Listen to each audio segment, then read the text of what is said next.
Good evening, ladies. This evening we are looking at communication in marriage, and specifically at this time, the fact that words matter in marriage communication. There's a little proverb that we might all know, we have heard. It says that words are wind, but sticks and stones will break my bones. Words are not wind. Words are powerful. And so this evening, it is my intention to encourage us to search for those words. Look out, be intentional in using those words in our marriages that would bring us the desired results.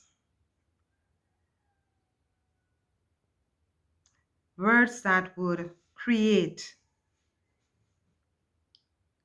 beautiful relationships, sound, solid relationships, words that will edify, uplift.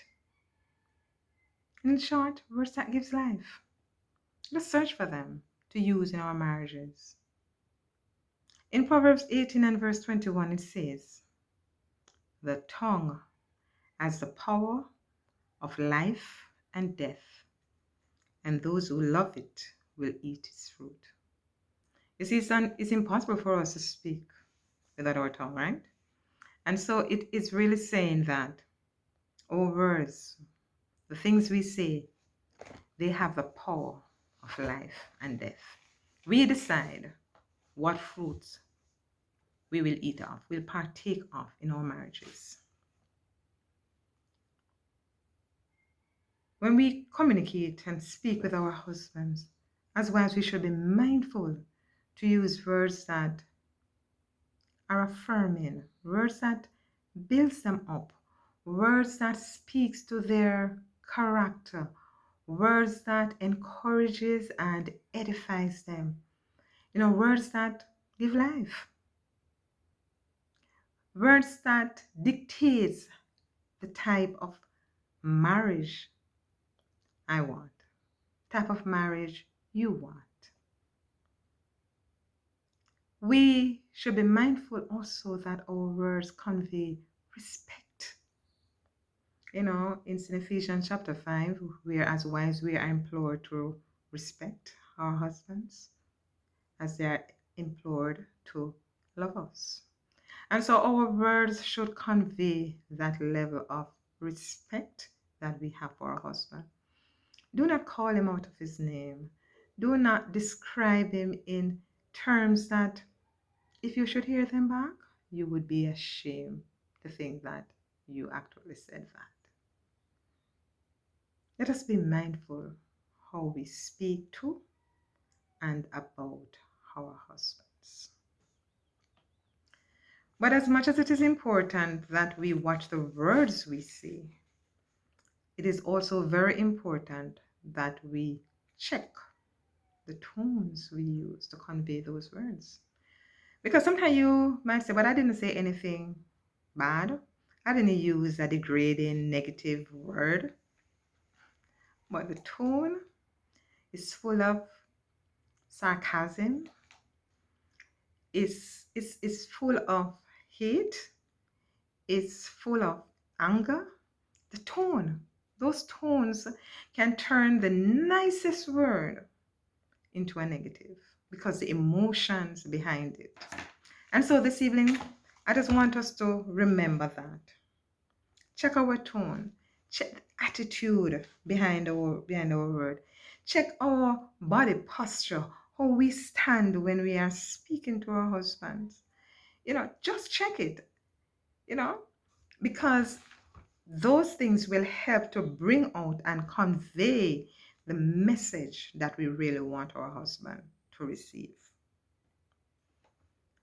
Now, the scripture says that out of the abundance of the heart, the mouth speaks. So our words don't just come from out of nowhere. You say, but I didn't know where that came from. No, it came from out of your heart. It came out of what you have been thinking on, what you have been meditating on. And are you meditating on the positive things, or are you just meditating on the hurt and the anger and the disappointment and the bitterness? And therefore you spew at your husband at the slightest thing. Okay? In Psalms chapter 19 and verse 14, it says, "Let the words of my mouth and the meditation of my heart be acceptable in thy sight, O Lord, my strength and my redeemer." The words of my mouth and the meditations of my heart. Because it's what we meditate on that is going to bring delight or bring death, bring destruction. It's what we meditate on, because that's what we're going to speak. I can't overemphasize that because it's very important. And then you say to yourselves, and you say, but I'm hurt and I am angry. Deal with that. Get an outlet and deal with that so that you can now meditate. Fill that void. Fill that, replace that with godly thoughts, righteous thoughts, thoughts that would now cause you to speak affirming words, respectful words, life-giving words, because words matter. You know, when you think something, you can change it because it's just a thought. When you say it, it's out there. You can say you're sorry a million times. The person will have to accept your apology, but it was out there. It's gone. You can't take it back. You can only pray for forgiveness and hope that it is received. Forgive yourself. In Ephesians 4 and verse 29, it says, "Do not let unwholesome talk come out of your mouth, but only what is helpful for building others up according to their needs, that it may benefit those who listen." And I dare to replace building others up with building our husbands up.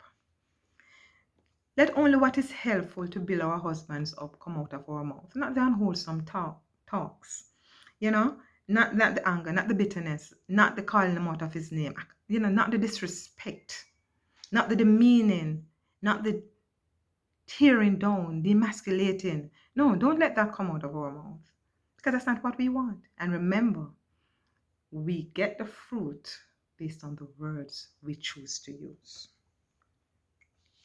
In Colossians 3 and verse 8, it says, "But now ye also put off all these: anger." So the anger is there, put it off. Wrath, the malice, the blasphemy, and the filthy communication. We are admonished to put off all of that. Get rid of it. Throw it out. Don't allow it to fester in our hearts. Let our minds be transformed as we surrender and give ourselves wholly to the Lord. Let us remember that we are partners together. We become one, The two become one.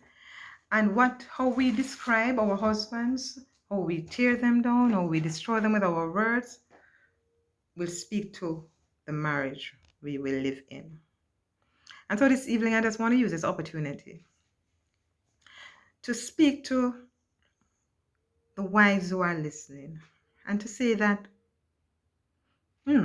if you have found yourself in that position where you have used unkind word, you speak to your husband and you say things like, "You always do this, you never do that, how could you, who dare you," the always and the never, let's take those out of our vocabulary.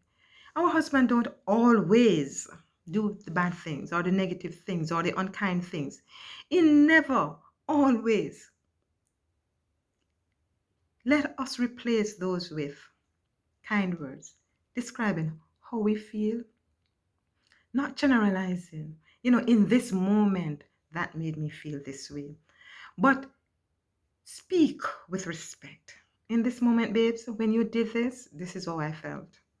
In that moment when you said that, that is how I felt. Not the always and forever, and you always do this, and you never ever think about how I feel, and you never, and how could you be so mean and unkind? Let us take those out of our vocabularies and speak to our husbands with respect.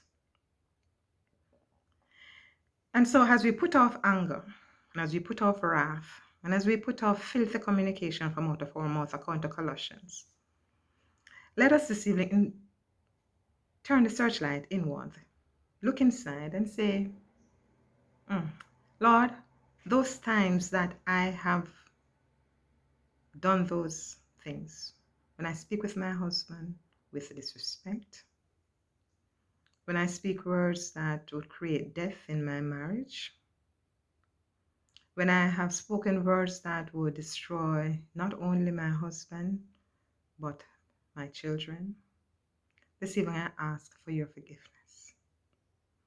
Let us take responsibility for those moments. This is not a time to say, I did it because he did. This is not a time for us to say, it's because of. This is a time when we look within and say, I did it and I am sorry. Some of us might need to ask our husbands to forgive us.